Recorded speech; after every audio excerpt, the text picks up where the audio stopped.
السفہاء الا انہم هم السفہاء ولکن لا یعلمون۔ آپ بھائیوں سے میری دو درخواستیں ہیں۔ پہلی یہ کہ کوشش کریں کہ جو بھائی نماز سے فارغ ہو گئے ہیں وہ جتنا آگے آ کے بیٹھ سکتے ہیں آگے آ کے بیٹھ جائیں، اس سے پیچھے آنے والے بھائیوں کو سہولت رہے گی اور انشاءاللہ اس کا اجر آپ کو بھی ملے گا۔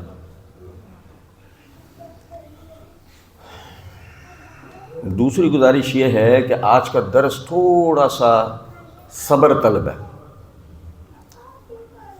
اگر آپ نے صبر کیا اور جو میں آپ کو سمجھانا چاہ رہا ہوں اس میں آپ میرے ساتھ رہے، ذہنی طور پر حاضر رہے، آج انشاءاللہ ایک مسئلہ آپ کو مکمل طور پر کلیئر ہو جائے گا اگر اللہ نے چاہا تو۔ اللہ توفیق دینے والا ہے۔ تو اس کے لیے یہ بھی ممکن ہے کہ میں دوران گفتگو آپ سے سوالات کروں۔ اس سے فائدہ یہ ہوگا کہ مجھے بھی اندازہ ہوتا رہے گا کہ میں اپنی بات آپ کو سمجھانے میں کس حد تک کامیاب ہو رہا ہوں، اور یہ بھی کہ آپ ذہنی طور پر حاضر رہیں گے، جاگے ہوئے رہیں گے۔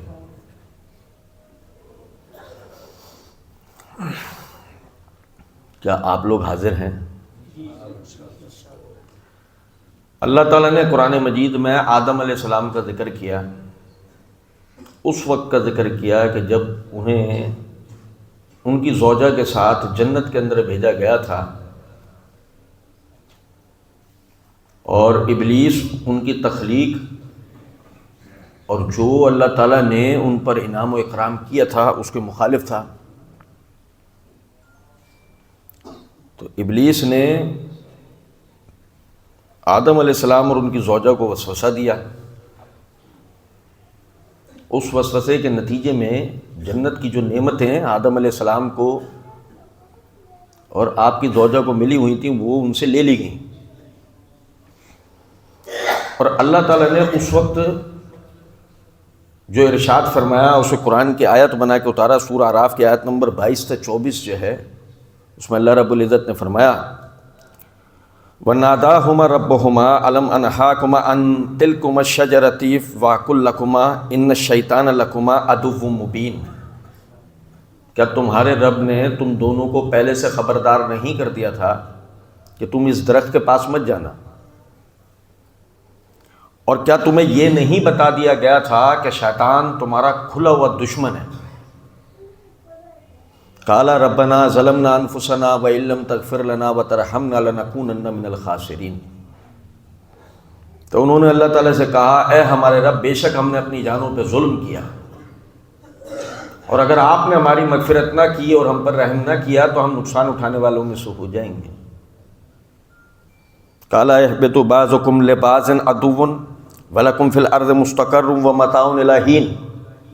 اللہ تعالیٰ نے فرمایا اب اس جنت سے تم اتر جاؤ، تم ایک دوسرے کے دشمن ہو، جہاں تمہیں اتارا جا رہا ہے زمین پر وہاں کی زندگی اور وہاں کا سامان تمہیں کچھ مدت کے لیے میسر آئے گا۔ اس واقعے نے، ان آیات نے سند دے دی ہمیں اس بات کی کہ شیطان ہمارا کھلا دشمن ہے۔ اس کی وجہ سے آدم علیہ السلام کی زبان سے یہ تک جملہ نکلا اے ہمارے رب ہم نے اپنی جانوں پہ ظلم کیا۔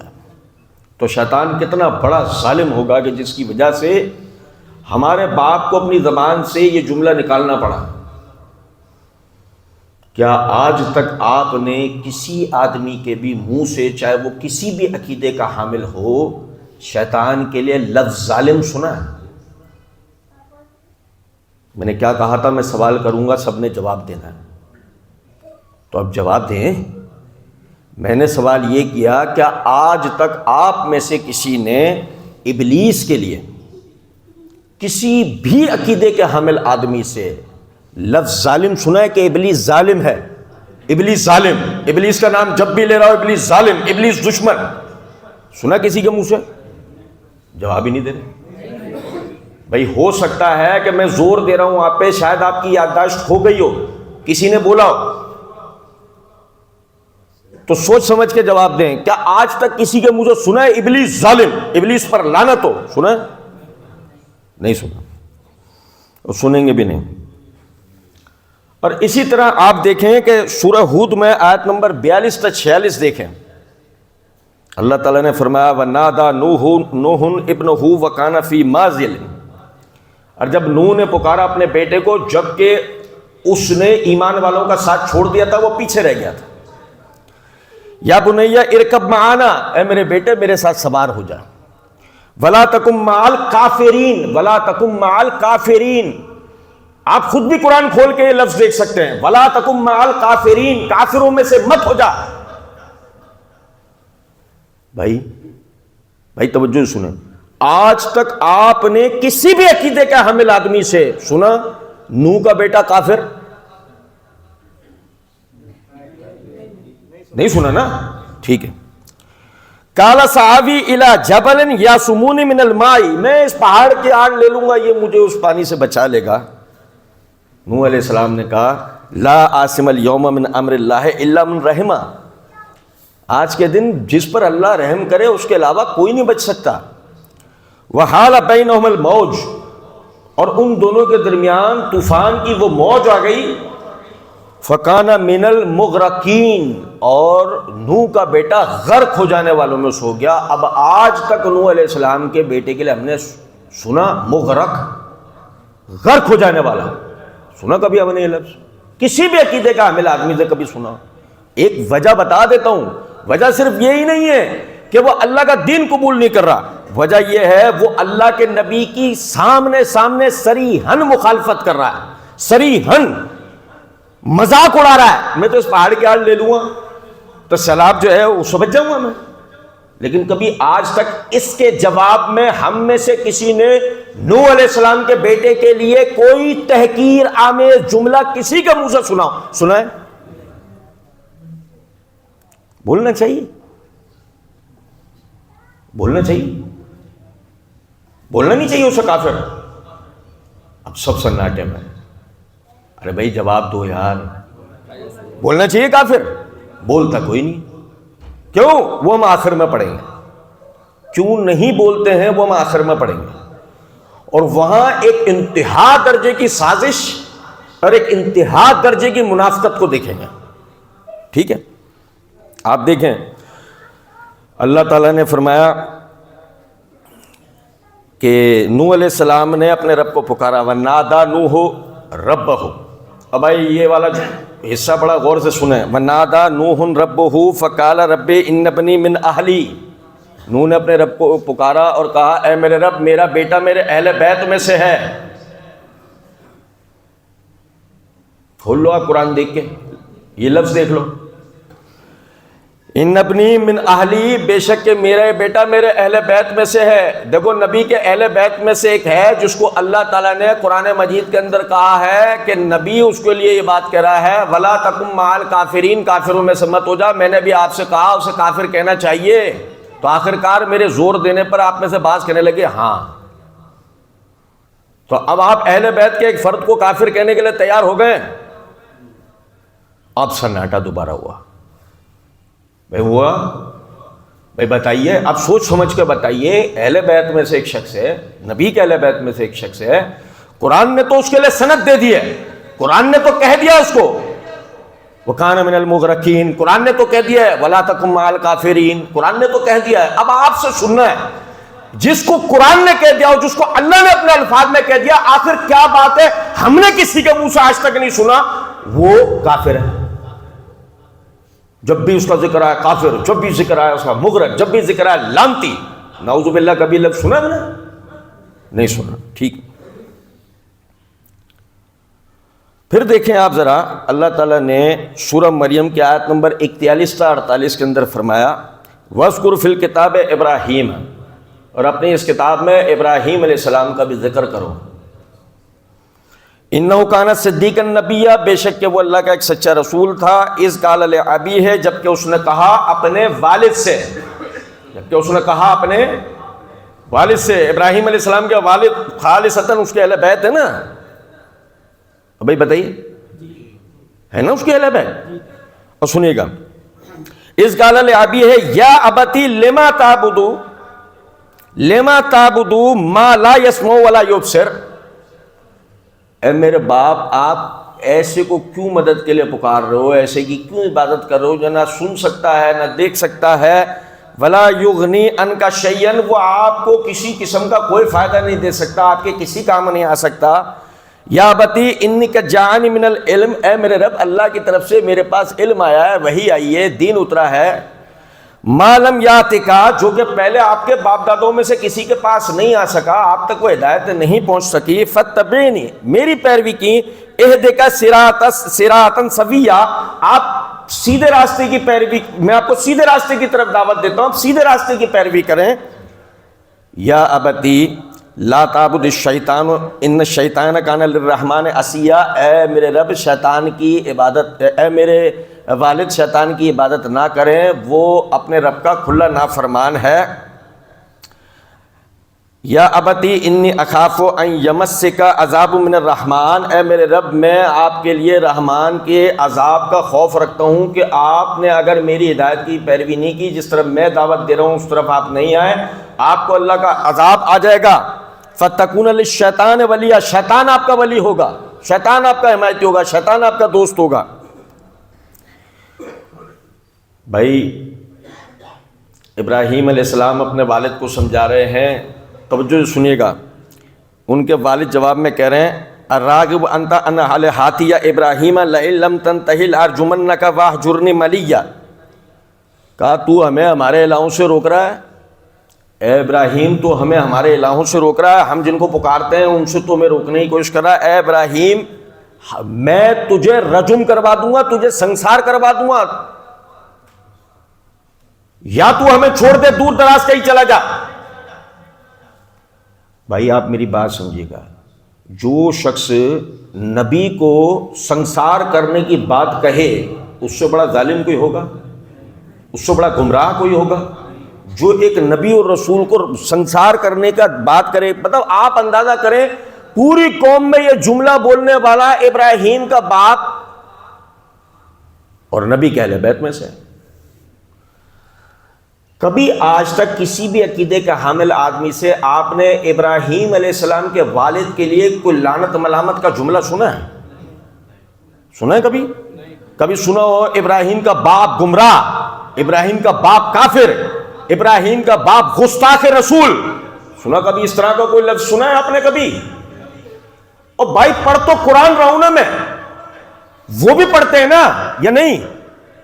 پھر کیا ایسی بات ہے قرآن جن کے لیے سند دے رہا ہے کفر کی، شرک کی، گستاخی کی، توہین کی، یہ ساری چیزیں قرآن ان کے لیے بیان کر رہا ہے، پھر ہم ان کے بارے میں کوئی کلمہ نہیں کہہ رہے، کوئی بات نہیں کہہ رہے، کوئی عقیدے کا اظہار نہیں کر رہے، کوئی جذبے کا اظہار نہیں کر رہے؟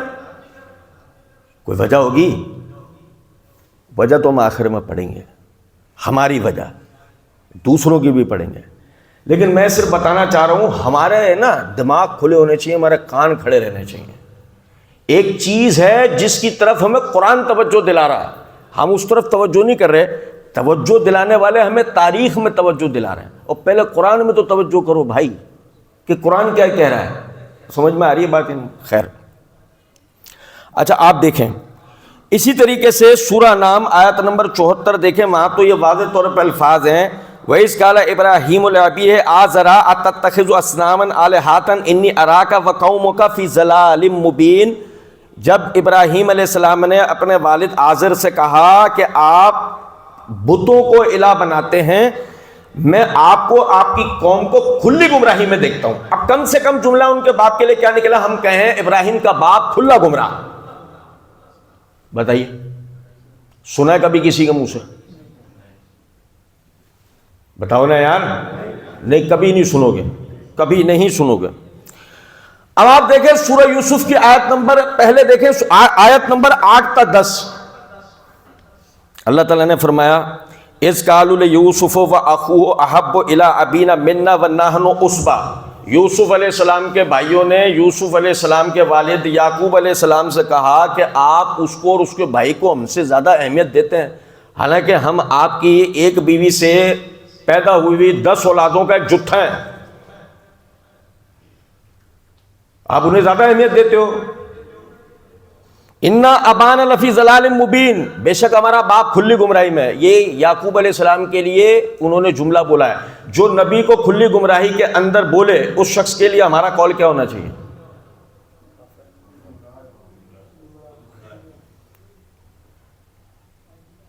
کبھی سنا ہے کسی کے منہ سے کہ وہ یوسف علیہ السلام کے بھائیوں کو گستاخ رسول، گمراہ، کافر، ذلیل، لانتی، نعوذ باللہ من ذالک، یہ الفاظ کہہ رہا ہوں؟ کسی بھی عقیدے کا حامل آدمی ہو، بڑے سے بڑا علامہ فہمہ ہو، بڑے سے بڑا ذاکر، بڑے سے بڑا مدرس، بڑے سے بڑا جو ہے کوئی شخص مناظر فلان، جو بھی آپ اس القابات دے لیں، کبھی کسی کے منہ سے سنا کہ یوسف کے بھائی وہ لانتی جنہوں نے یعقوب علیہ السلام کو کھلی گمراہی پہ کہا تھا؟ سنا کبھی؟ نہیں سنا. آگے سنیں، اسی آیت میں آگے ہے نقتلوا یوسف او اطرحوہ ارضا یخل لکم وجہ ابیکم، یوسف کو قتل کر دو. جو نبی کو قتل کرنے کی بات کہے اس کے لیے کیا عقیدہ ہونا چاہیے؟ یار بتا نہیں رہے ہم، کیونکہ تھوڑا تھوڑا سا نا ہمیں سمجھ آ رہی ہے بات کہ بات کہاں جا رہی ہے. اب جو ہمیں سوالات ذہن میں تھے وہ مٹتے جا رہے ہیں دماغ سے، کیونکہ کیا فائدہ بچے گا آخر میں وہ سوالات کرنے کا. بات سیدھی ہو رہی ہے، اور بعض بھائیوں کے لیے تھوڑی بات مشکل ہو رہی ہے، کیونکہ میں دیکھو تھوڑا لیٹ آئے اور میں نے شروع میں توجہ دلائی تھی، آپ نے میرا ساتھ دینا. بات تھوڑی سی باریک ہے، لیکن اگر آپ میرے ساتھ چلتے رہے تو انشاءاللہ اینڈ کے اندر ایک ایسے نتیجے پہ کھڑے ہوں گے کہ کبھی بھی اس بات کو لے کر کوئی آپ کو گمراہ نہیں کر سکے گا انشاءاللہ. نقتلوا یوسف او اطرحوہ ارضا، یا تو یوسف کو قتل کر دو یا ایسی جگہ پھینک کر آؤ کہ اس کے بعد ہم وَتَكُونُ مِن بَعْدِهِ قَوْمًا صَالِحِينَ، اس کے بعد ہم بڑے نیکوکار بن جائیں، باپ کے منظور نظر بن جائیں. قَالَ قَائِلٌ مِّنْهُمْ لَا تَقْتُلُوا يُوسُفَ وَأَلْقُوهُ فِي غِيَابَةِ الْجُبِّ، یوسف کو ایک بڑے والے بھائی نے کہا یوسف کو قتل مت کرو، اس کو اندھے کنویں کی گہرائیوں میں ڈال کر آ جاؤ. یلتقطہ بعض السیارہ، تو کوئی قافلہ آئے گا اس کو لے جائے گا. ان کنتم فاعلین، کرنے کا کام اگر کچھ کرنا چاہتے ہو تو یہ کر لو. لو جی، قتل کرنے میں 1 سیکنڈ کا دکھ تکلیف تھی، دور پھینک کر آ جانے میں یہ تھا کہ کسی نہ کسی جگہ. اور جب اگر اندھے کنویں کے اندر ڈال دیا گیا تو بھوکا پیاسا سسک کے وہیں مر جائے گا اگر کوئی وہاں پر قافلہ نہ گزرے تو. بڑا بھائی کے اوپر احسان کیا یہ، مزید بھائی کو اذیت دینے، تکلیف دینے اور اذیت دے کر مارنے کی پلاننگ کی گئی ہے نا. ایک نبی کو اذیت دے کے مارنے کی پلاننگ کرنے والے اس بڑے بھائی کے لیے آج تک آپ نے کسی کے منہ سے لعنت کے کلمات سنے ہیں؟ برا بھلا سنا ہے؟ گالیاں سنی ہیں؟ چلے چھوڑے.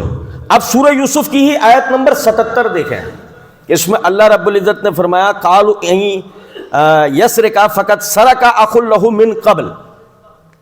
وہ واقعہ یہ ہوا کہ یوسف علیہ السلام جب مصر کے بادشاہ تھے، ایک دن قحط کے بعد یہ اب سارے بھائی اکٹھے ہو کے اناج لینے کے لیے آئے تو یوسف علیہ السلام نے ایک تدبیر کی اور انہوں نے ترازو، جو گورنمنٹ کا جو ترازو تھا اس کا ایک پلڑا جو ہے نا، یعنی کہ دربانوں سے کہہ کے، غلاموں سے کہہ کے ان کے بورے میں رکھوا دیا اور اعلان کروا دیا کہ جی ہمارا گورنمنٹ کا ترازو چوری ہو گیا ہے، سامان کی تلاشی دلواؤ. سامان کی تلاشی دلوائی گئی، نکلا چھوٹے بھائی کے بورے سے، یہ تو چوری کی اس نے، اب تو اس کو نہیں جانے دیں گے. تو بھائی کہنے لگے ہمیں تو جانے دو، چوری تو اس نے کی ہے. اور انہوں نے ساتھ میں ایک جملہ بولا، وہی ہماری دلیل ہے، سنیے گا ذرا بات کو. ان یسرق فقد سرق اخ له من قبل، اگر اس نے چوری کی ہے تو اس سے پہلے اس کا بھائی بھی چور تھا. یہ کس کو چور بولا ہے؟ یوسف علیہ السلام. جو نبی کو چور کہے اس کے لیے ہمارا جملہ کیا ہونا چاہیے بھائی؟ کیا نظریہ اور عقیدہ ہونا چاہیے؟ اب بھائی اور سنو ذرا بات کو، کوئی ثنا پڑھنے کے بعد، کوئی درود ابراہیمی پڑھنے کے بعد کوئی لعنت کرنی ہو تو یوسف کے بھائیوں پہ بھی لعنت کی جائے نا، ہے نا. ہمارے یہاں قوم جو ثنا پڑھنے کے بعد درود ابراہیمی پڑھتی ہے قیام میں اور اس کے بعد خلفائے ثلاثہ پر لعنت کرتی ہے. پتہ آپ کو اس بات کا؟ یہ ہمارے پاس قوم موجود ہے. تو میں عرض یہ کرنا چاہ رہا ہوں کہ کبھی ہم نے یوسف علیہ السلام کے بھائیوں کے لیے، جب تو ان کی تو سند قرآن دے رہا ہے، وہ نبی کو چور بول رہے ہیں، یہ سند قرآن نے دی نا، یہ تو کوئی روایت تو نہیں ہے، یہ کوئی تاریخی واقعہ تو نہیں ہے. لیکن کبھی ہم نے سنا ہو کہ ان کے لیے کسی نے کوئی بات کہی ہو؟ کہی کسی سے سنی آپ نے؟ نہیں سنی. چلیں چھوڑیں اس کو. بھائی یہ بھی تو ہو سکتا ہے کہ کوئی اس وجہ سے لحاظ کر رہا ہو کہ اہل بیت ہے، کوئی اس وجہ سے لحاظ کر رہا ہو کہ اہل بیت۔ اچھا، سورہ یوسف کی آیت نمبر 32 دیکھیں، ہے تو یہ بہت بڑا واقعہ اور وہ پورا ہی ہمارے لیے دلیل ہے، لیکن صرف اتنی یعنی کہ اس ایک آیت اس حصے کو دیکھ لیں کہ جس میں جب یوسف علیہ السلام مصر میں بطور غلام مصر کے ایک وزیر کے گھر پہنچائے گئے ہیں، جہاں ان کی بیوی آپ پر فریفتہ ہو گئی اور وہ بدکاری کے بہانے ڈھونڈنے لگی، آپ کو پھنسانے کے بہانے ڈھونڈنے لگی۔ اس سے آپ اپنے تقوی پرہیزگاری کی وجہ سے، اللہ کی اس غیبی حفاظت کی وجہ سے، اللہ کی دی ہوئی اس ہدایت کی وجہ سے آپ بھاگ رہے تھے، پیچھے ہٹ رہے تھے، یہ بات کھل چکی تھی اور باقاعدہ یعنی کہ مصر کی عام عورتوں میں بھی پھیل گئی تھی۔ اب اس عورت کے لیے ہر عورت یعنی کہ تانے بازیاں کر رہی تھی، باتیں بنا رہی تھی، یہاں تک کہ اس نے اپنے گھر میں دعوت رکھی، ان سب عورتوں کو بلوایا اور ایک دم اچانک سے یوسف علیہ السلام کو ان عورتوں کے سامنے بلوا لیا۔ یوسف علیہ السلام کی خوبصورتی دیکھ کر وہ عورتیں ایسے دھری کی دھری رہ گئیں، جس کے ہاتھ میں جو چھری کانٹا تھا وہ جو چلا رہی تھی اپنے ہاتھ کاٹ ڈالے۔ جب یہ سب ہو گیا نا تو اب وہ عورت کہنے لگی، عزیز مصر کی بیوی، فَذَلِكُنَّ الَّذِي لَمْ تُنَنِّ فِيهِ وَلَقَدْ رَاوَدتُّهُ عَن نَفْسِهِ، یہ تھی وہ وجہ جس کی وجہ سے تم مجھے یعنی کہ برا بھلا تانے دے رہی تھی، برا بھلا کہہ رہی تھی، میری مذمت کر رہی تھی، اور میں نے یہ ہے وہ شخصیت جس کو میں نے اپنے آپ سے پھسلانے کی کوشش کی، فَاسْتَعْصَمَ، لیکن یہ محفوظ رہا، وَلَئِن لَمْ يَفْعَلْ مَا أَمَرُوهُ، لیکن اگر اس نے وہ نہیں کیا جو میں اس کو کہہ رہی ہوں کرنے کا، لَيَسْجُنَنَّ وَلَيَكُونَنَّ مِنَ الصَّاغِرِينَ، تو یعنی میں اس کو قید خانے میں ڈلواؤں گی اور میں اس کو رسوا کروں گی۔ جو نبی کو زنا کے لیے ابھارے، اسے اپنی طاقت کے بلبوتے پہ قید خانے میں ڈلوائے اور کوشش کرے کہ معاشرے میں یوسف علیہ السلام کو ان کی شخصیت کو داغدار بنانے کی کوشش کرے، انہیں رسوا کرنے کی کوشش کرے، اس عورت پہ صبح شام لعنت کرنا ہم پر واجب ہونا چاہیے نا۔ سنا ہے کبھی عزیز مصر کی عورت کو کسی نے گالی دی ہو، لعنت کی ہو، کسی علامہ صاحب نے دلائل دی ہو کہ جی یہ دیکھو یہ لعنتی عورت، کبھی سنا ہے کسی کے منہ سے؟ کبھی بھی نہیں سنی۔ اچھا سنیں، سورہ احزاب آیت نمبر 69 دیکھیں، اللہ تعالیٰ نے فرمایا، یا ایھا الذین آمنوا لا تکونوا کالذین آذوا موسیٰ فبرأہ اللہ مما قالوا وکان عند اللہ وجیہا۔ سمجھے ذرا اس بات، اللہ تعالیٰ نے فرمایا اے ایمان والوں، بنی اسرائیلیوں کی طرح نہ ہو جانا کہ جنہوں نے موسیٰ علیہ السلام کو اذیت دی، اللہ تعالیٰ نے ان کی دی ہوئی اذیت سے موسیٰ علیہ السلام کو بچایا، محفوظ کیا، اور وہ تو اللہ کے نزدیک بڑے شرف والے تھے، بڑی عزت بڑے اکرام والے تھے۔ چھوڑیں کہ تاریخ میں اس حوالے سے کیا آیا ہے، آپ یہ دیکھیں کہ صرف قرآن نے سورہ اعراف آیت نمبر 128 سے 129 میں کیا بتایا، بس صرف وہ سنیں۔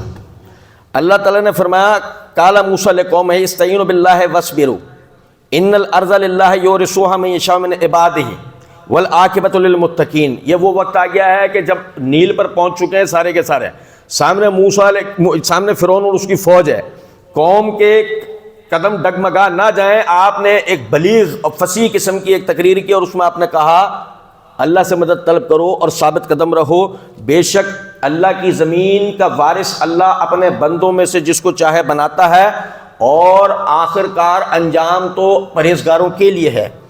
قوم نے یہ بات سنی اور جواب میں جو قوم نے کہا، بنی اسرائیلیوں نے جو موسیٰ علیہ السلام کو کہا، وہ سنیے گا ذرا بات کو۔ قالوا اوذینا من قبل ان تاتینا ومن بعد ما جئتنا، اے موسیٰ تیرے آنے کے پہلے سے بھی ہم اذیت میں تھے، تیرے آنے کے بعد بھی کچھ نہیں بدلا، اب بھی ہم اذیت میں۔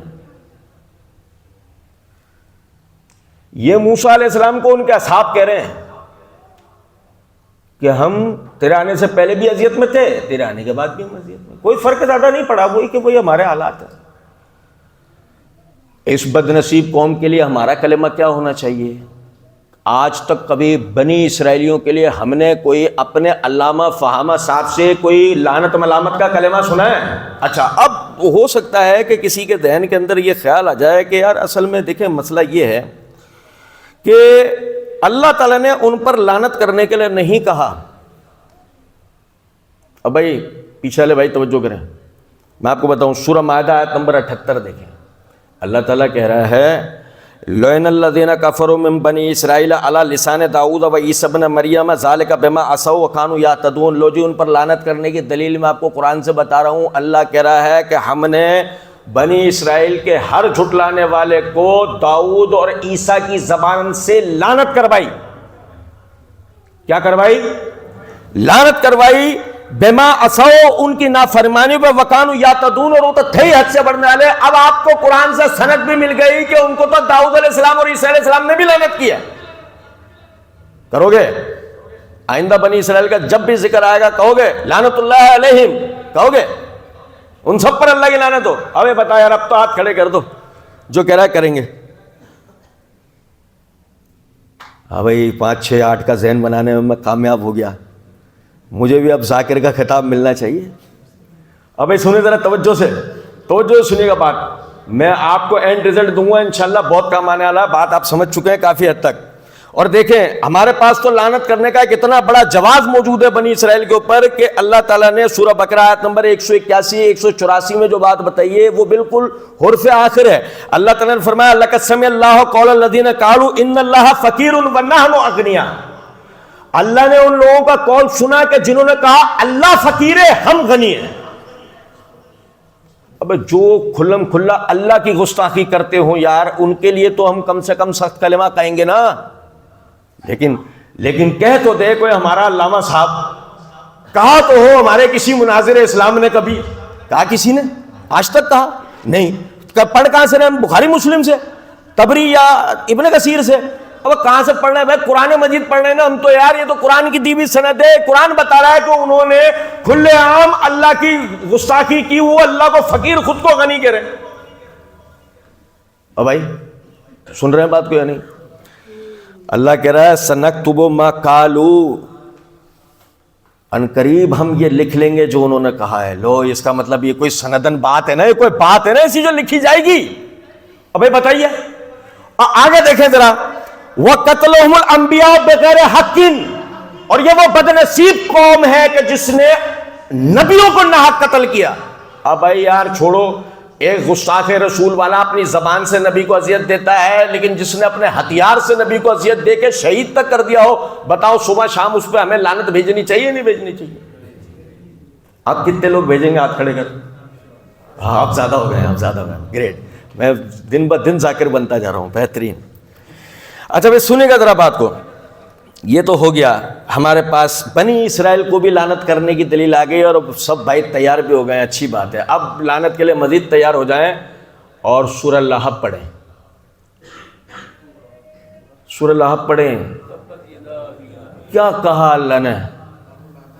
نبی کا چچا ابو لہب, نبی اتنی پیاری دعوت دے رہے ہیں, اتنی پیاری بات کہہ رہے ہیں. قولوا لا الہ الا اللہ تفلحوا تملک العرب والعجم. تم لوگ کہہ دو اللہ کے سوا کوئی الہ نہیں ہے, تم کامیاب ہو جاؤ گے, عرب عجم کے مالک بنا دی جاؤ گے. یہ بھیڑے چرانے کی زندگی سے باہر آؤ گے, یہ رومیوں کی غلامی سے باہر آؤ گے, یہ فارسیوں کے تسلط سے باہر آؤ گے, یہ تیسری دنیا کہلانے کے تانے سے باہر آؤ گے. اللہ تمہیں عرب و عجم کا مالک بنائے گا.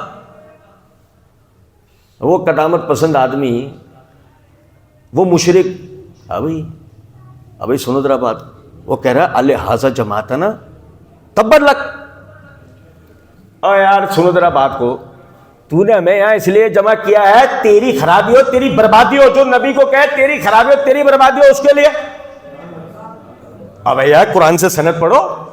اللہ کہہ رہا ہے تبت یدا ابی لہب وتب. ابو لہب کے دونوں ہاتھ توڑ دیا, برباد ہو گیا, وہ تباہ ہو گیا. اب بھائی قرآن سے سند مل گئی. جو نبی کے بارے میں گستاخانہ کلمہ کہے وہ کلمہ اس پہ پلٹتا ہے, جو نبی کو اذیت دے وہ اس پہ پلٹتا ہے. اچھا بھائی دیکھو لعنت کی دلیل ہے نا. تو اب تو دیکھو اب اتنی تو واضح بات, اب تو نام لے کے اللہ نے کہا ہے, اتنی واضح بات آ گئی. اللہ کہہ رہا ہے ما اغنی عنہ مالہ وما کسب. نہ اس کا مال اس کے کام آ سکا, نہ اس کی کسی بھی قسم کی کوشش. اس میں سب سے بڑی کوشش کیا ہے کہ وہ نبی کے گھرانے میں اہل بیت میں نبی کا چچا ہے, سگا اہل بیت. لعنت کرو گے؟ اوہو اب مشکل وقت آیا بھائی. اب بھائی سنو ذرا بات کو. اور بھائی سمجھو ذرا بات کو یار، ابو طالب مسلمان کا بھائی، ابو طالب مسلمان کا بھائی، اے بھائی ابو طالب ایک قوم دلائل دے رہی ہوتی ہے نا ابو طالب کا مسلمان ہونے کے، یار عبد المطلب، یار سمجھو نا، ابو طالب مسلمان کا بھائی، ابو لہب نبی کا چچا، بیویوں سے پہلے، اور بھائی بیٹیوں سے پہلے، دماد علی سے پہلے، نواسوں حسن حسین سے پہلے کون ہے؟ کون ہے بھائی؟ یہ چچا ہے نا۔ کیا کہا؟ تیری بربادی ہو، تیری خرابی ہو، تیرے ہاتھ ٹوٹے، تو نے بھینس لیا جمع کیا، نعوذ باللہ۔ اللہ نے جواب میں کیا کہا؟ تبت یدا ابی لہب وتب ما اغنی عنہ مالہ وما، اس کا مال اور اس کا کوئی کوشش اس کے کام نہ آ سکی۔ سیصلی نارا ذات لہب وامرأتہ، ان قریب جہنم کی آگ کا شعلہ بنیں گے، وامرأتہ حمالۃ الحطب، اور وہ جو اس کی بیوی جو گٹھے اٹھائے پھرتی ہے، ایندھن اٹھائے پھرتی ہے، فی جیدہا حبل من مسد، اس کے گلے میں موند کی رسی ہوگی، پھندے ہوں گے اس کے گلے میں جہنم۔ وجہ وہ کیا کرتی تھی؟ آپ کو ہجو کرتی تھی، آپ کے راستے میں کانٹے ڈالتی تھی۔ لو چچا اور چچی اہل بیت، قرآن کھل کر ان کی مذمت کر رہا ہے۔ حرام ہے ہمارے کسی ذاکر نے، واعظ نے، ہمارے کسی مفتی عالم نے کبھی ابو لہب کے خلاف خطبہ دیا اور اس پہ لعنت و ملامت کرائی ہو؟ کروائیے کبھی لعنت ملامت؟ قرآن نے دین سلط کوئی بھی نہیں کرتا۔ کیوں نہیں کرتے؟ دوسروں کی بات چھوڑیں، ہمارا اہل سنت کا منہج کیا ہے؟ ہم کیوں نہیں کرتے ہیں؟ یہ اب تک آپ نے ہاتھ تو اٹھا لیے تھے، میں اپنے ذاکر ہونے میں کامیاب ہو گیا تھا، لیکن اب میں آپ کو لاتا ہوں اصل منہج کی طرف۔ اصل بات ہے، اس کو سمجھ لیں۔ قرآن سے ہم نے یہ سندیں پڑھ لیں، ذرا یہ پڑھیں۔ نبی اکرم صلی اللہ علیہ وسلم نے فرمایا لیس المومن بالطعان، تانے دینے والا مومن نہیں ہوتا، تانے دینے والا مومن نہیں ہوتا۔ ولا اللعان، اور نہ لعنت کرنے والا مومن ہوتا ہے۔ ولا الفاحش، اور نہ ہی بے حیائیاں بکنے والا مومن ہوتا ہے۔ ولا البذی، اور نہ ہی بکواس کرنے والا، فضول باتیں کرنے والا مومن ہوتا ہے۔ یہ وجہ ہے ہم کسی پہ لعنت نہیں کرتے۔ آئی سمجھ میں بات؟ اگر نبی کی یہ حدیث نہیں ہوتی تو پھر لعنت کے ہم جتنے قصیدے کھولتے نا بھائی، ہمارے پاس تو پھر بہت سارے معاملات ہیں نا، تو لیکن ہمیں نبی نے بتا دیا مومن کبھی لعن تان کرنے والا نہیں ہوتا۔ یہی وجہ ہے ہم ابو لہب پہ بھی لعن تان نہیں کرتے، ہم بنی اسرائیلیوں پہ لعن تان نہیں کرتے، ہم یوسف کے بھائیوں پہ لعن تان نہیں کرتے، ہم نوح کے بیٹے ابراہیم کے باپ پہ لعن تان نہیں کرتے، ہم ابلیس کو لعن تان نہیں کرتے۔ لیکن قرآن نے ان سب کی خرابیاں ہمیں بیان کی ہیں۔ اب آپ سمجھیں، یہ تو ہو گیا ہمارا منہج و مسلک۔ اب آ جائے ہیں کالے طبقے پہ، جو اپنے لباس اور نصیب دونوں سے کالے ہیں۔ کالے طبقے کا مسئلہ یہ ہے، ذرا سمجھیے گا بات کو۔ میں نے کہا تھا نا میں آپ سے سوال کروں گا، اب توجہ سے سنیے گا بات کو۔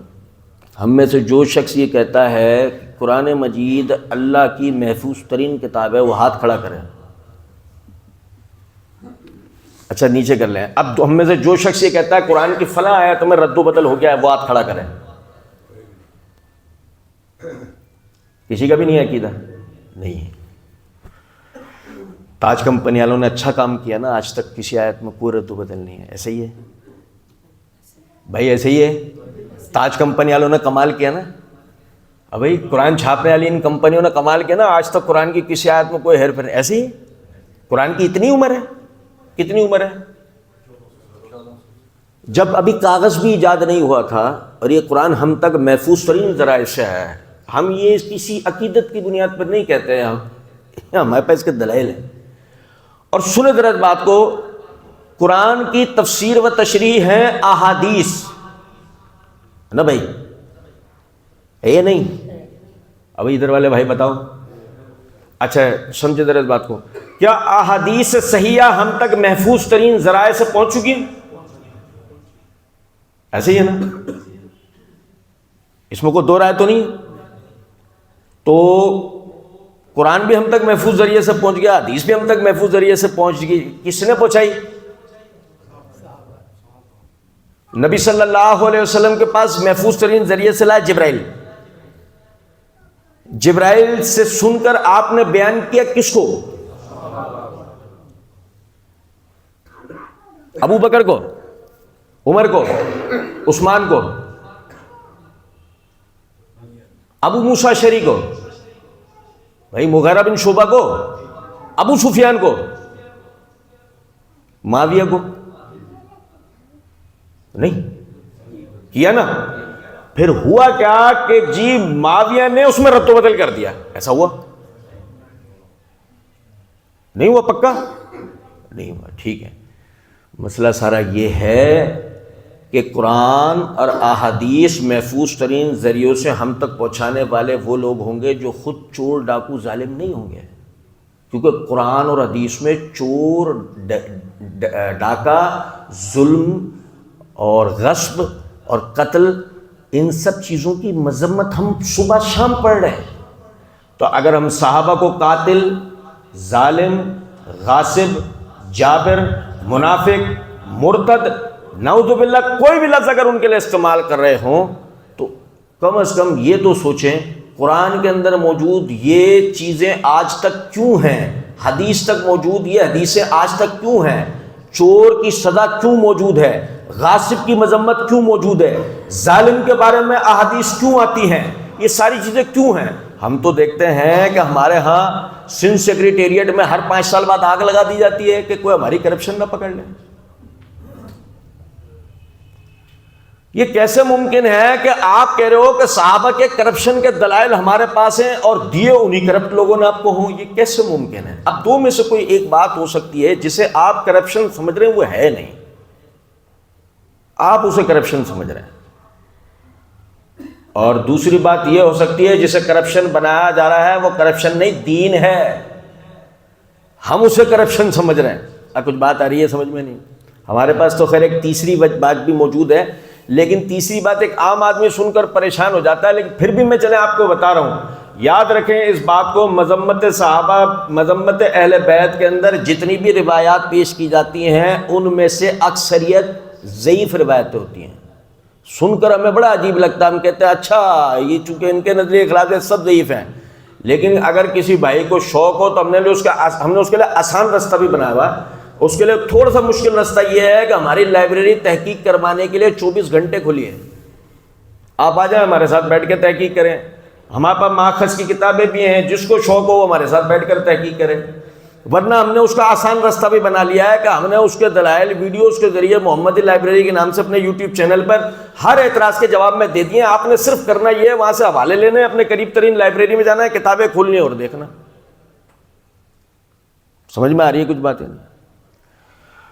تو عرض کرنے کا مطلب یہ ہے کہ جن اصحاب کی پاکی، جن اصحاب کی سچائی، جن اصحاب کے تقوی کی گواہی قرآن مجید نے دے رکھی ہو ان کو تو ہم کریں لعن طعن، اور جن کے ظلم کی، غصب کی، نبیوں کی گستاخی کی، ناحق قتل و غارت کی قرآن گواہی دے رہا ہو ان کے لیے ہم ایک لفظ بھی نہ بولیں تو ایک ہی صورت نکل کے آ سکتی ہے نا، وہ یہ ہمارے آباء و اجداد نہیں ہے تو ان کے خلاف ہم بول رہے ہیں، وہ ہمارے آباء و اجداد ہیں تو ان کا ہم ذکر تک نہیں آنے دے رہے ہیں۔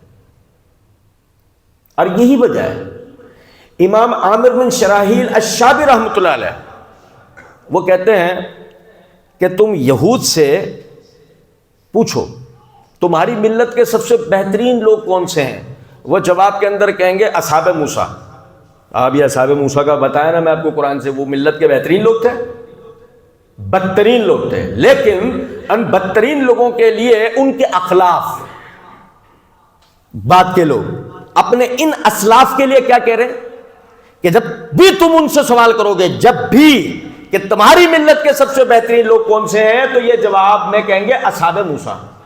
بولے یہی سوال اب تم نصرانیوں سے کرو کہ تمہاری ملت کے سب سے بہترین لوگ کون سے ہیں، یہ جواب میں کہیں گے حواری عیسیٰ۔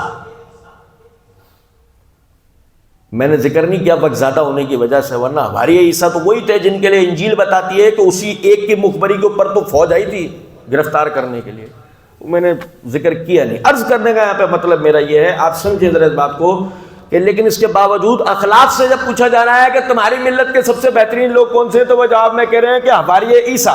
اب امام شابی رحمۃ اللہ علیہ کہتے ہیں کہ یہی سوال تم روافض سے کرو، کالے والوں سے، یہ سوال ان سے کرو کہ تمہاری ملت کے سب سے بدترین لوگ کون سے ہیں، تو وہ کہیں گے اصحاب محمد صلی اللہ علیہ وسلم۔ میرے بھائیوں، ذرا سا بات کو سمجھنے کی کوشش کریں۔ اللہ تعالیٰ نے آپ کو قلب سلیم اور عقل صحیح دے رکھی ہے، اس کا جائز استعمال کریں۔ سوچیں ذرا اس بات کو کہ جن کی مذمتوں سے قرآن بھرا پڑا ہو، ہم نے آج تک کبھی ان میں سے کسی ایک کی مذمت نہ کی ہو۔ کیوں کہ ہمارے نبی کی یہ تعلیم نہیں ہے کہ ہم صبح شام بیٹھ کے بس اپنے اسلاف کی مذمت ہی کرتے رہیں، لیکن جن کی تعریف و توصیف سے قرآن بھرا پڑا ہے، بلکہ یہاں تک کہتا ہے جو شروع میں نے اللہ کے حمد و ثنا بیان کرتے ہوئے آیت پڑھی تھی، وَإِذَا قِيلَ لَهُمْ آمِنُوا كَمَا آمَنَ النَّاسُ، جب ان سے کہا جاتا ہے ایمان لے کے آؤ جیسے صحابہ کرام ایمان لے کر آئے تھے۔ اگر وہ ظالم تھے تو ظلم میں ان کی پیروی کرو۔ اور بھائی قرآن تو یہی کہہ رہا ہے، اور بھائی قرآن تو یہی کہہ رہا ہے کہ اگر وہ ظالم تھے تو ان کے ظالم ہونے کے بعد بھی ایسا ہی ایمان لاؤ، خود بھی ظالم بن جاؤ سارے۔ بہت بہترین، ویری گڈ۔ یہ نہیں کہ وہ ظالم ہے تو خود بھی ظلم کرو، وہ کرپٹ تھے، رشوت خور تھے، تم بھی بن جاؤ، کوئی ٹینشن نہیں ہے۔ وَإِذَا قِيلَ لَهُمْ، یہ تو قرآن ہے نا، آپ اسے کہاں لے کے جاؤ گے؟ وَإِذَا قِيلَ لَهُمْ آمِنُوا كَمَا آمَنَ النَّاسُ، جب بھی ان سے کہا جاتا ہے ایمان لاؤ ایسے جیسے صحابہ ایمان لائے۔ اب تم کہہ رہو وہ قاتل تھے تو قاتل بنو، تم کہو وہ غاصب تھے تو غاصب بنو۔ یہ نہیں ہے کہ تم ان کو قاتل، غاصب، ظالم کہہ کے خود بچ کے نکل جاؤ گے، کیونکہ اللہ تو کہہ رہا ہے ان کی طرح ایمان لے کے آؤ۔ اب دو میں سے کوئی ایک بات ہو سکتی ہے، جو تم کہہ رہے ہو وہ غلط ہے، تم جو کہہ رہے ہو بات اس طرح نہیں ہے، کیونکہ آگے اللہ نے ایک اور بات کی ہے، قالوا نؤمن کما آمن السفہاء، کہ ہم اس طرح ایمان لے کر آئیں جیسے یہ بے وقوف ایمان لے کر آئے تھے۔ دیکھو صحابہ کی مذمت کا کلمہ آ گیا، لیکن آیا کن کی زبان تھے؟ پھر جن کے لیے اللہ آگے یہ کہتا ہے الا انہم ہم السفہاء، خبردار ان اصحاب رسول کو کوئی برا کلمہ کہنے والا، کچھ بھی کہنے والا خود وہی ہوتا ہے۔ اگر انہیں کوئی بے وقوف کہے گا خود ہوگا، انہیں کوئی لانتی کہے گا تو خود ہوگا، انہیں کوئی ظالم کہے گا خود ہوگا، انہیں کوئی فاسق کہے گا خود ہوگا، انہیں کوئی مرتد کہے گا خود ہوگا۔ اور اس پہ تو ہمارا تجربہ ہے، ان کو مرتد کہنے والے سارے مرتد ہیں الا ماشاء اللہ۔ اب سنیں ذرا بات کو، یہ بات کلیئر ہوگی۔ اللہ تعالیٰ نے ایمان لانے کے لیے کہا ایسے کہ جیسے ایمان لے کے آئے صحابہ کرام۔ اب آپ سمجھیں اس بات کو کہ اس کا مطلب یہ ہے کہ آج کے بعد کبھی جب ہم سے سوال ہوگا کہ ہماری ملت کے سب سے بہترین لوگ کون سے ہیں، تو ہم جواب میں کہیں گے معاویہ بن ابی سفیان۔ ہاتھ کھڑا کر لو اب جو یہ نہیں کہے گا، جو یہ نہیں کہے کہ ہماری ملت کا سب سے بہترین آدمی معاویہ ہے، وہ ہاتھ کھڑا کرے کہ میں نہیں کہوں گا۔ تو مسئلہ تھوڑی ہے میں کون سا ماروں گا اس کا، بھائی کھڑا کرو ہاتھ۔ اس کا مطلب اب سمجھ میں آ رہا ہے کہ معاویہ ہماری ملت کا ویلن نہیں، ہیرو ہے۔ مغیرہ بن شعبہ ہماری ملت کا ویلن نہیں، ہیرو ہے۔ عمر بن عاص ہماری ملت کے ہیرو ہیں۔ علی بن ابی طالب ہماری ملت کے ہیرو ہیں۔ عثمان بن عفان ہماری ملت کے ہیرو ہیں۔ عمر بن الخطاب ہماری ملت کے ہیرو، اور ابو بکر، اور جتنے ہیروز ہیں انہی کو یہ ویلن بنا کے پیش کرتے ہیں۔ اے یار سنو، عبداللہ بن سبا کی مذمت کبھی نہیں سنو گے، مگر محمد بن قاسم کی مذمت سنو گے۔ اور بھائی میرے اب کچھ سمجھ میں آ رہی ہے بات یا نہیں؟ کسی ڈکیت کی بات ان کے منہ سے نہیں سنو گے کہ فلاں ڈکیت تھا، لیکن ایک مجاہد کے لیے تم سنو گے کہ ڈکیت تھا۔ یہ ایسے ظالم لوگ ہیں۔ اور پھر جب تمہیں پتہ لگ گیا کہ یہ پروپیگنڈا کہاں سے شروع ہوتا ہے اور کن کے لیے چلتا ہے اور کن مقاصد پہ چلتا ہے، چلو ایک مقصد بتا دیتا ہوں آپ کو۔ ابو ذر رازی رحمۃ اللہ علیہ کے سامنے کسی شخص نے کہا کہ فلاں آدمی صحابہ کے نقص بیان کرتا ہے کہ فلاں صحابی نے یہ کیا تھا، فلاں یہ کیا، فلاں صحابی نے یوں کر دیا۔ دیکھو وہ کیا کہہ رہا، وہ صحابہ کو برا بھلا نہیں کہتا، لفظ کیا ہے حکایت کے اندر، ینقص، وہ نقص بیان کرتا ہے صحابہ کے، فلاں صحابی کی یہ غلطی تھی، فلاں صحابی کی غلطی تھی۔ تو امام ابو ذر رازی رحمۃ اللہ نے فرمایا انہ زندیق، وہ ملحد ہے، بے دین ہے۔ وہ کیا ہے؟ وہ تو رافضی بھی نہیں کہہ رہے، وہ تو بدعتی بھی نہیں کہہ رہے بھائی جان۔ ہمارے علماء تو پھر محتاط ہو کر یہ کہتے ہیں کہ ایسا آدمی بدعتی ہے۔ پھر دیکھا جائے گا، اس کی اصلاح کی کوشش کی جائے گی، اس پہ قرآن اور حدیث پڑھ کے سنایا جائے گا، اور آخری وقت تک اس کی ہدایت کا انتظار کیا جائے گا، پھر ہم اس پہ کفر کا حکم لگائیں گے۔ یہاں اتنی تک احتیاط کی جاتی ہے۔ لیکن امام ابو زرع رازی رحمۃ اللہ علیہ تو کہہ رہے ہیں انہو زندیق، وہ زندیق ہے، ملحد ہے، بے دین ہے۔ کیوں؟ آگے وجہ بتاتے ہیں کہ وہ چاہتا ہے کہ تمہارے دین کے بنیادی راوی، قرآن کے روایت کرنے والے، احادیث کے روایت کرنے والے، ان کو تمہاری نظروں سے گرا دیں، ان کو تمہاری نظروں میں عیب دار کر کے پیش کریں، تاکہ تمہاری نظروں سے قرآن اور حدیث کا جو ایک عظمت ہے، اس کا با حفاظت ہونا ہے، وہ بھی تمہاری نظروں میں مشکوک ہو جائے۔ یار ظاہر ہے خود ظالم تھے تو کچھ نہ کچھ تو ان کے ساتھ بھی کیا ہوگا، خود غاصب تھے تو کچھ نہ کچھ ان کے ساتھ بھی کیا ہوگا۔ اور آپ کو اگر ایسا لگتا ہو کہ یہ میری بنائی ہوئی بات ہے تو ایسا نہیں ہے۔ جن لوگوں نے صحابہ کے ظلم فسق کا عقیدہ رکھا، ان کا پھر ساتھ یہ بھی عقیدہ ہے کہ قرآن میں رد و بدل ہو گیا ہے، اور انہوں نے اس مسئلے پہ 1000 دلائل پر مبنی 2 جلدوں پر عربی میں کتاب بھی لکھی ہے، فصل الخطاب علی اثبات تحریف کتاب رب الارباب کے نام سے۔ اب بتاؤ کیا چاہیے آپ کو؟ اور ابھی زندہ ان کا فرنگی مناظر جو امریکہ میں بیٹھا ہے، وہ مناظروں کے چیلنج دے رہا ہوتا ہے اپنے اس عقیدے کے اوپر کہ قرآن میں رد و بدل ہو گیا، آؤ مجھ سے مناظرہ کر لو۔ لو زندہ ثبوت دے رہا ہوں میں آپ کو، کوئی عربی کتاب بھی نہیں ہے، جاؤ نیٹ پہ سرچ کر کے اس کا دعویٰ سن لو۔ یہ منوسیت آپ کے ذمہ آئے گی۔ آپ صحابہ کے بارے میں ایک دفعہ بدزن ہونا شروع ہو، آخر کار قرآن اور حدیث آپ کے ہاتھ سے نہیں جائے تو جو چور کا حال وہ ہمارا تو اس میں تجربہ ہے۔ ہم نے تو پوری تاریخ دیکھ رکھی ہے، ہمارے پاس تو زندہ ثبوت موجود ہے، ہمارے پاس تو عقلی نقلی ہر طرح کے ثبوت موجود ہے کہ ایسا آدمی ملحد ہوئے بغیر مانتا ہی نہیں ہے۔ کیونکہ جب آپ سے بنیادی راوی چلے گئے تو اب دین تو آپ سے لازماً جانا ہی جانا ہے، سند نہیں رہی تو متن کس کام کا۔ اللہ تعالیٰ سے ہدایت کا سوال کرنا چاہیے، ہر فرض نماز کے بعد اللہ تعالیٰ سے دعا کرنی چاہیے کہ اللہ تعالیٰ ہمیں ہر قسم کے فتنے سے محفوظ رکھے۔ سب سے پہلا ذہن بناؤ، ہمارے اسلاف کبھی غلط نہیں ہو سکتے، بس یہ ذہن بنا لو۔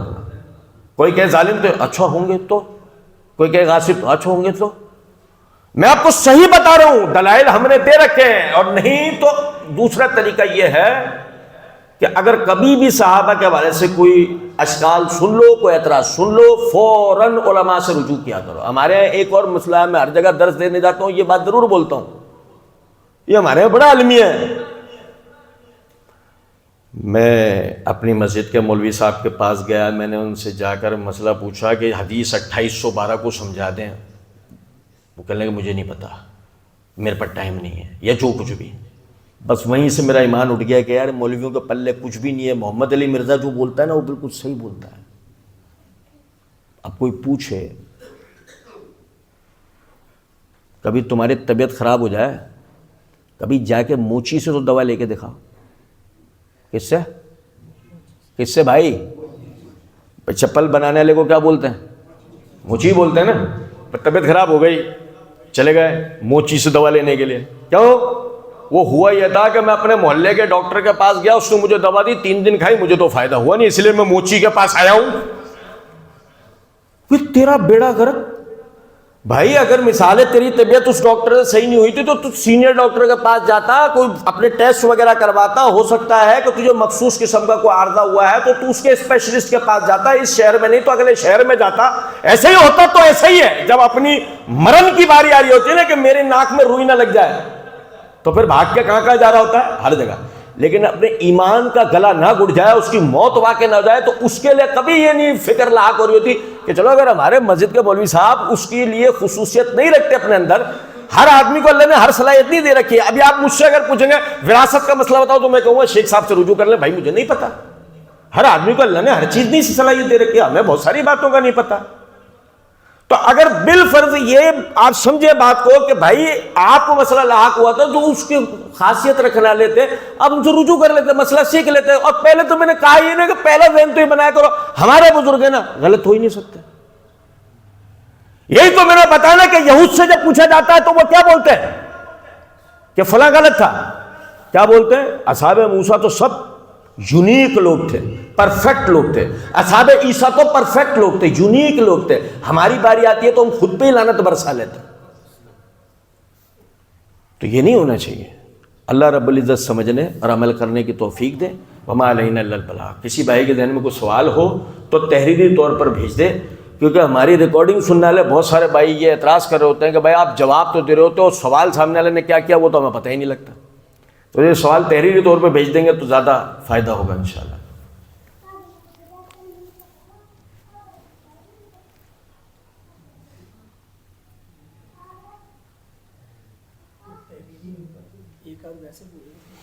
چلیں ویسے ہی پوچھ لیں انشاءاللہ.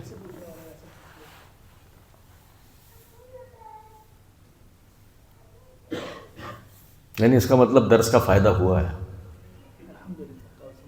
اللہ تعالیٰ سمجھنے کی توفیق دے.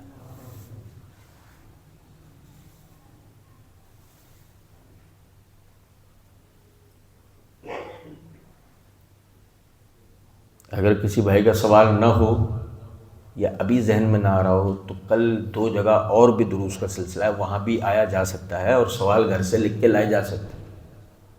اگر بالفرض ابھی کسی کے ذہن میں سوال نہیں تو اجازت دے دیں. اجازت. سبحانک اللہم اشہد ان لا الہ الا انت استغفرک.